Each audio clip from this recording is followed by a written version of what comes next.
What is happening? Welcome to another pitch video breakdown. My name is Nick Pollack of PitcherList.com, the best place for all of your pitching analysis. We have the greatest player pages on the internet, StatCast data, GIFs of every player. You should be there. And we're going to talk about Jack Flaherty today. Jack Flaherty's had quite a season, quite a career. Lots of injuries, had some excellence, and really hasn't gotten his footing for a bit. And this season, we've seen him be all kinds of volatile. We've also seen starts where he's at 93, 94, and others where he's at 92. There's questions about his velocity, the Cardinals catching with Willson Contreras. What's going on with the Cardinals in general? And last time we saw some beautiful performances from Jack Flaherty, some beautiful pitches. We're going to watch the second and third inning of Jack Flaherty and try and get something out of this. If you don't know, it's pretty much sinker, four-seamer, curveball. Nothing too ridiculous. I should say slider in there as well. Slider is really the main secondary pitch, excuse me. And let's watch this against the Brewers here. So there's a fastball in 93. We like to see 93. 93 is much better than 92 for Jack Flaherty. And there's a curveball at 0-1. I like to see that. That's good. 0-1, you're ahead. You try and get a quick out, honestly, or maybe steal a second strike. And what you got is an out. I mean, this is also a pretty good one here. This is down and away off the plate. I don't know why Anderson's really chasing after this in 0-1. You don't really need to go after this. Maybe he was expecting a breaking ball and went after. That's fine. Okay, against a lefty, 93. That works for us. I don't know why they're focusing so much on Arenado here. This is too much, guys. 95 up. I like that. So Flaherty with the away fastball early, fine, and then he changes eye level, changes the inside corner. I love that pitch call. Love the execution. 95 also, not 92, not 93, 95, pushing it. As Flaherty, I mean, when you think about the comments that Jack Flaherty talks about when it comes to velocity, what I think he's honestly getting at was saying, look, I'm not going to throw max effort every single time. You guys don't know pitching because you don't throw 100%. Oh, my velocity, no, my velocity. Like, I save 95, right? What I took offense to, or not offense to, I don't know, what I disagreed with was he didn't have to go down to 88 at times, right? That should be a bucket of like 4 to 5 miles per hour, so like 91 to 96, but not like 88 to 96 or something like that, right? So going from 93 or 92 to 95, that's good, right? You don't want to be throwing 95 all the time. You want to save yourself through the game. Love to see it. That's a good moment to do it. I'm doing an upstairs fastball. Cool, let's speed it up a little. Now at 0-2, this shouldn't be near the zone. This should be probably old Jack Flaherty would be a slider down. But the fact that he just whiffed on that fastball up, you might want to throw another one. Let's see.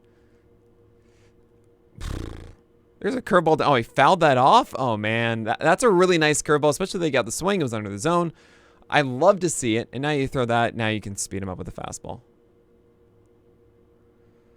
Yeah, I don't know why that's the location. You know, it's an 0-2 pitch. If he's trying to pinpoint this and say like freezing him, fine. I don't really think that's a good 0-2 pitch. And he misses up, and he misses over the plate, and this is terrible. This is a massive mistake at 0-2. But the fact that Terang fouls that off kind of shows like how defensive he is. I mean, you have to go higher up now. Oh, I wouldn't throw a breaking ball. Yeah, you overthrew that slider. Throw the fastball up. Another breaking ball. Yeah, okay. I mean, he didn't execute either one of those. And he's throwing a fastball away. And you saw... This is... Look, I'm an armchair guy. I'm just Nick Pollack here in Brooklyn, New York, right? Sure, I've run this site doing pitching analysis for 10 years. I was a travel baseball coach, gave pitching lessons, pitched in college, all of that stuff. I'm not Jack Flaherty. I'm not Willson Contreras. But if you look at the story of this at bat, you see Terang easily... I mean, there weren't the best breaking balls, but they're spitting on that. You've seen him struggle at a fastball down the middle. You've seen him whiff on a fastball up. That's clearly the pitch that you're going to beat him on. And now you're throwing fastballs down and away. Like, challenge him up. Okay, he's way out in front of that curveball down. Okay, fine. You got him finally. Good job. You executed a good curveball. Fine.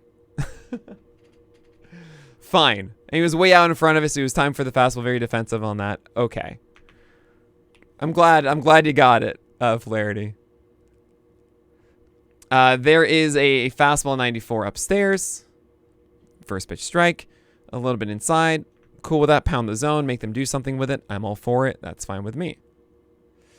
You have another fastball down. At this point, Taylor's probably looking for something secondary to not swing at that one, because that's generally in the wheelhouse. Down and in with a fastball that's inside the zone is actually pretty easy for guys to just drop the barrel and go after. And not to mention, generally, this is going through the zone. Because think about it, from the release point down here, it's not a straight line. You know, it's not just going like this. It's actually coming down into it. So it's a strike for a while. A lot of times you guys see batters swing at this and aggressively.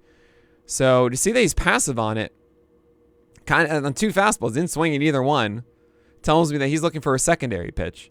And the book normally says you throw 2 fastballs, you don't throw another one. I kind of would just say, like, all right, I'm just going to throw fastballs until you show me that you can do something with it.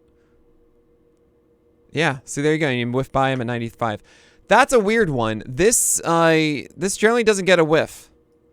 Fastballs away don't get whiffs at 0-2 because this is not a strike. Like, out of the hand, not a strike. Unless you're expecting a sinker coming back over, which Flaherty doesn't really do. Doesn't do backdoor sinkers. You normally don't see that. But I think this just tells you that Taylor over here wasn't ready for any heaters and was just so defensive after missing on 2 of them. I was like, I don't know. I mean, he's batting 200. You can't see that down here. I'm blocking that. Obviously, it's batting averages and everything, but you understand. Okay, we're going to move on here. 3rd inning. I promise you guys 2 innings.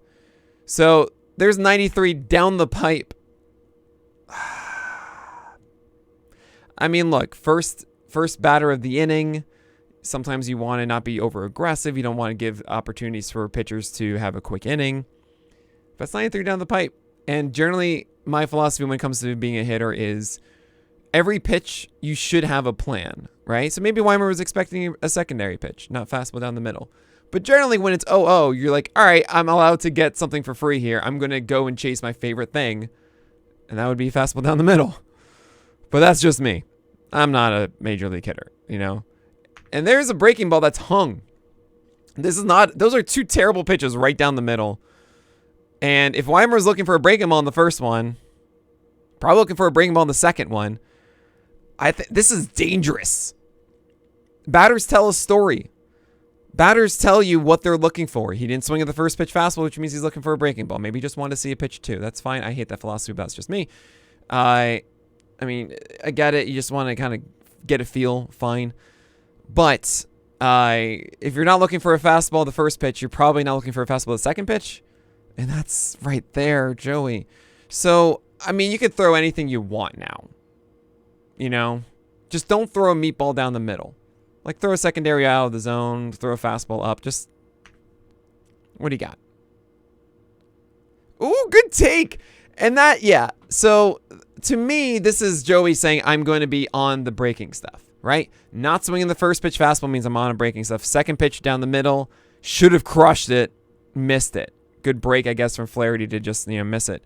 Here, expected the slider. Because there's no way, if you're expecting a fastball, there's no way you're resisting that one. You can even see how he followed it all the way through. Like, look at this.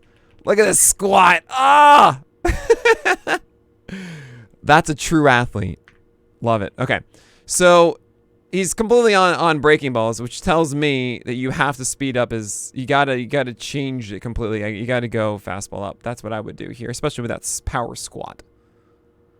Oh, but no, he gets him the same exact pitch. So Weimer changed. All right, you shouldn't have changed, Weimer. I mean, if I were pitching, you should have. But good job, Flaherty. I mean, that's a really good 1-2 pitch. Regardless, you want to say about the sequencing, as I love to comment on. That's a beautiful, beautiful slider at 85. We have not seen that a ton. Those are 2 back-to-back really good sliders at 85 from Flaherty. Not something we've seen a ton this season. I mean, we've seen him at pretty much every other start, but that is premier Flaherty executing that 1-2. Beautiful. Fastball in? Yeah, okay, cool. As you can kind of see from Flaherty, he has a bit of cut that is a little drop on the four-seamer as opposed to the rise that we like to see. And that to me tells me that elevated whiffs are not really a thing that is going to be his game plan a lot. I think Flaherty's going to be more of get that fastball in the zone as much as I can and survive with it, and then lean on the curveball and the slider, which then showcases why velocity is very important for Flaherty. When you have a fastball, you're trying to miss bats or essentially miss the barrel in 2 ways, right? If you're throwing a sinker, really actually I can say 3 ways. If you're throwing a sinker by name, you're trying to miss it underneath the bat, right? You're trying to miss down. So that's why you generally with sinkers, you want to throw the pitch low, right? You want to miss under that. This is all very simple stuff. 4-seamers, when you throw, you're trying to miss the bat up. That's why it's a higher fly ball rate. And with cutters, which I'm going to throw into here, let's say as cut action, you're trying to miss it into the handle of the bat to a lefty. And if you're throwing 2-seamers, they're trying to miss at the end of the bat, right? So, and sinkers and 2-seamers get kind of, are interchangeable these days, but sinkers are generally lower and 2-seamers are more really horizontal stuff. Horizontal stuff, I would actually say like, Dustin Mays often has horizontal ride more often. Anyway, when I see this drop in cut action on a 4-seamer, why I'm bringing this up, I hate that because you're trying to miss with a 4-seamer above the bat, and this is hurting that. You know, it's making it more susceptible to finding the barrel. So that's why I think that's an important comment to make, which means that maybe his 4-seamer can actually live low if it's enough of a drop. And like that, right? It can actually, and that's kind of why I think Flaherty is targeting down and away a lot to lefties with the 4-seamer, which makes sense. I get that. It's harder for him to have that success here. So I like him trying to go up and in and down and away with the 4-seamer. I think that's good.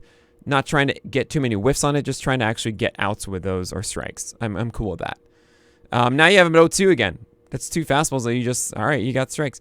And Yelich, what you want to do, what Flaherty does when he's at his best, is he throws that slider down here underneath, right? The curveball and slider down here. I think that's what they're going to go with now. Good stuff. I mean, a little too much. You shouldn't be swinging that Yelich. Generally, you don't see too many whiffs on bounced curveballs these days. It's something I used to see more in the past, and hitters have gotten better, I think, to not swing at those. But 0-2, I mean, he was just thinking another heater, and there you go. Yelich, you shouldn't be swinging at that. Good stuff there, Flaherty. You got one more batter for you. And it's the same approach. He's going to try and go up and in, and probably going to go down and away now. This is what he does. First pitch up and in, try that, and then go down and away. That's interesting. We've seen that like 4 times or something like that. Maybe 3 in this entire video in 2 innings. Gets the call. Lucky you. Probably go back there. Oh, he tries to do a curveball. Right. So that's kind of been the game plan. It's like try and go 2 fastballs to get to 2 strikes. If you don't, try and get a curveball to get to 2 strikes. That's what we're seeing from Flaherty here. Now, okay, if it fails again, so go back with a fastball down and away. Yep. And now here you throw the breaker. Oh, he tries to go to the changeup. Changeup is not your best thing, Flaherty. Changeup's not really a thing. It makes sense, a lefty. But yeah, that's not his best thing. So 3-2s, you can go breaking ball. I hope so. I love to see that. Yes! And look at that. The swing from Winker. He's flinging the bat. Like he just throw like this is awesome. At 3-2, that's a perfect 3-2 pitch. I know it's a ball, but in no world, like I'd say 90% of the time, batters are swinging at that. So you're going to get the conclusion of the bat in your favor. And more times than not, I love it. This was really good from Jack Flaherty. Command was much better. Velocity was there. He was locating with his secondaries. Good stuff, Jack Flaherty. I'm proud of you.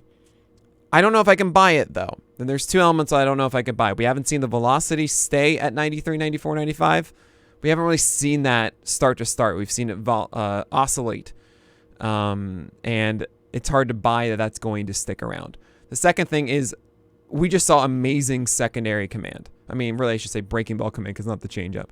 The curveball and the slider were hung once, and that was to Joey Weimer. He got away with that one. That whole at bat to Joey Weimer kind of got away with it, save for the last 2 sliders. But it's I don't know if I'm going to buy in that he's locked in with that. When we saw that amazing run from Jack Flaherty in 2019, his command was insane. It was start to start. It was exactly the same kind of thing, hitting those corners, hitting those breaking balls on the edges. It was lovely. I haven't seen that consistency from Jack Flaherty yet, but this was a start that had that, and that's really, really exciting. I hope it's a start of a trend upward for him. All right, that is going to do it for today. Make sure you sub to this channel. Again, I'm doing these every day now.